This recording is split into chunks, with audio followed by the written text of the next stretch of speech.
So இன்னைக்கு இந்த வீடியோவில் நிறைய பேர் கேட்ட மாதிரி brokerage ஆப்னா என்ன and உங்களுக்கு எந்த brokerage ஆப் கரெக்டாக இருக்கும், அது யூஸ் பண்ணுறது சேஃபாக இல்லையா? For example Zerodha, Angel One, க்ரோன்னு நிறையா இருக்குது.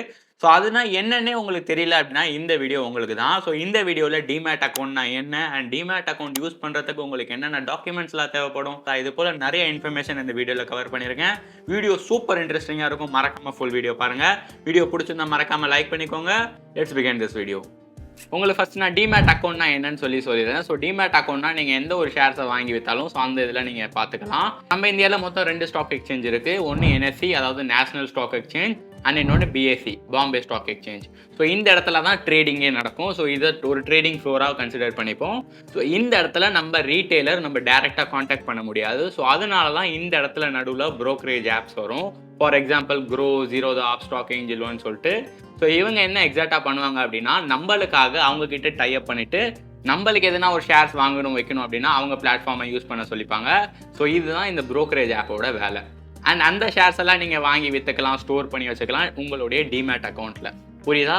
இப்போ உங்களுக்கு புரிஞ்சிருக்கும் ஸ்டாக் எக்ஸ்சேஞ்ச்னா என்ன, brokerage-னா என்ன, டிமேட் அக்கௌண்ட்னா என்னன்னு சொல்லிட்டு.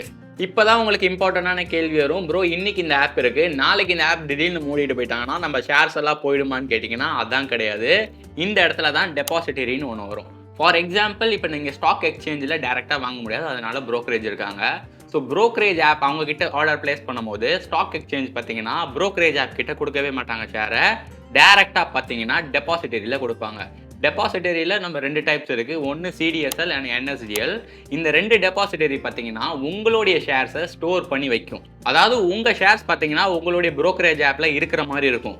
ஆனால் இன் ரியலில் அது டெபாசிட்டரியில் தான் இருக்கும். ஃபார் எக்ஸாம்பிள் நீங்கள் ஒரு ஷேர் இன்றைக்கி ஹோல்ட் பண்ணுறீங்க ஏதோ ஒரு கம்பெனியில் அப்படின்னா அது இந்த டெபாசிட்டரி இதில் 2த்துல எதுனா ஒரு டெபாசிட்டரியில் போய் ரெக்கார்ட் ஆகிடும். நீங்கள் அதை விற்காத வரைக்கும் அந்த ஷேர்ஸ் 20 வருஷம் ஆனாலும் சரி, 30 வருஷம் ஆனாலும் சரி, இந்த ஆப் நீங்கள் யூஸ் பண்ணுற ஆப் இல்லவே இல்லைனா கூட சரி, நீங்கள் ஒரே ஒரு பேன் கார்டை போய் அங்கே போய் காட்டினீங்கன்னா உங்களுக்கு தேவையான ஷேர்ஸை நீங்கள் ட்ரான்ஸ்ஃபர் பண்ணிக்கலாம் எந்த ஆப்பில் வேணாலும். ஸோ இதுதான் டெபாசிட்டரியோட வேலை. ஸோ இந்த மாதிரி பண்ணுறதுனால உங்களுக்கு எந்த ஒரு ரிஸ்க்குமே இருக்காது. லைக் இந்த ஆப் நாளைக்கே போயிட்டாலும் உங்கள் ஷேர்ஸ் பார்த்தீங்கன்னா டெபாசிட்டரியில் சூப்பர் சேஃபாக இருக்கும். So don't worry about it. So இப்போ பார்த்தீங்கன்னா செகண்ட் பாயிண்ட். ஸோ இந்த செகண்ட் பாயிண்ட்டில் என்னென்னு கேட்டிங்கன்னா, என்னென்ன டாக்குமெண்ட்ஸ்லாம் உங்களுக்கு வேணும் இந்த அக்கௌண்ட் ஓப்பன் பண்ணுறதுக்கு? ரொம்பவே சிம்பிள். உங்களுக்கு ஃபஸ்ட்டு பேன் கார்டு வேணும் அண்ட் செகண்ட் ஆதார் கார்டு. இதில் என்னென்னா இந்த பேன் கார்டும் ஆதார் கார்டும் லிங்க்கில் இருக்கணும். அப்புறம் பார்த்தீங்கன்னா ஒரு பேங்க் அக்கௌண்ட் வேணும். ஸோ பேங்க் அக்கௌண்ட் இருந்தால் தான் உங்களால் ஃபண்ட்ஸை ட்ரான்ஸ்ஃபர் பண்ணிக்க முடியும். இதில் என்ன ஒரு கேள்வி அப்படின்னா, பேங்க் அக்கௌண்ட் பேரும் ஆதார் கார்டு பேன் கார்டு பேரும் ஃபுல்லாக மேட்ச் ஆகணும் அண்ட் சேம் நம்பர் இருந்தால் இன்னுமே நல்ல விஷயம். சேம் நம்பர் இருந்தால் இட்ஸ் பெட்டர். ஓகேவா? ஸோ இது 3மே வேணும். அண்ட் அதுக்கப்புறம் உங்ககிட்ட செல்ஃபி கேட்பாங்க அண்ட் சிக்னேச்சர்லாம் கேட்பாங்க. So within 24 hours to 48 hours நீங்கள் இதெல்லாம் கரெக்டாக சப்மிட் பண்ணிட்டீங்கன்னா இன்ஸ்டண்ட்டாகவே உங்களுக்கு 1 to 2 days ஈஸியாக வெரிஃபை பண்ணிவிடுவாங்க. அதுக்கப்புறம் நீங்கள் ட்ரேட் பண்ணிக்கலாம், என்னென்னாலும் பண்ணிக்கலாம். பேங்க் ஸ்டேட்மெண்ட்ஸ் இல்லை ஆப் கேட்குறாங்க. ஸோ அதை நீங்கள் பார்த்துக்கோங்க. And yeah, that is what it is. So இப்போ உங்களுக்கு புரிஞ்சிருக்கும் என்னென்ன டாக்குமெண்ட்ஸ்லாம் உங்களுக்கு தேவை. So that is what it is. And இப்போ நீங்கள் கேட்பீங்க என்ன ஆப் பெஸ்ட் ப்ரோ அப்படின்னு சொல்லி. என்னை பொறுத்த வரைக்கும் எல்லா ஆப்புமே சேம் ஃபீச்சர்ஸ் தான் தராங்க, சேம் brokerage தான், ரொம்ப பெரிய டிஃப்ரென்ஸ்லாம் இல்லை. நான் பர்சனலாக க்ரோ அண்ட் ஏஞ்சல் ஒன்லாம் யூஸ் பண்ணுறேன், அப்ஸ்டாக்ஸும் யூஸ் பண்ணுறேன். So yeah, you can go for any app. Like ரொம்ப பெரிய டிஃப்ரென்ஸ்லாம் இல்லை, கொஞ்சம் முன்ன பின்ன இருக்கும், அவ்வளோதான். லைக் ஒரு 100-200 அக்கௌண்ட் மெயின்டெனன்ஸ் சார்ஜ் இதில் இருக்கும் அண்ட் இதில் இல்லாமல் இருக்கும். லைக் க்ரோலெல்லாம் ஃப்ரீ தான், அக்கௌண்ட் சார்ஜும் கிடையாது, எதுவும் கிடையாது. லைக் அப்ஸ்டாக்ஸ் ஏஞ்சல் ஒன்லலாம் லைக் அக்கௌண்ட் சார்ஜ் இருக்கும். லைக் வருஷத்துக்கு 200 அப்படி எதனா வாங்குவாங்க. ஸோ யா, ஆல்மோஸ்ட் சேம் தான், ரொம்ப பெரிய டிஃப்ரென்ஸ்லாம் வராது.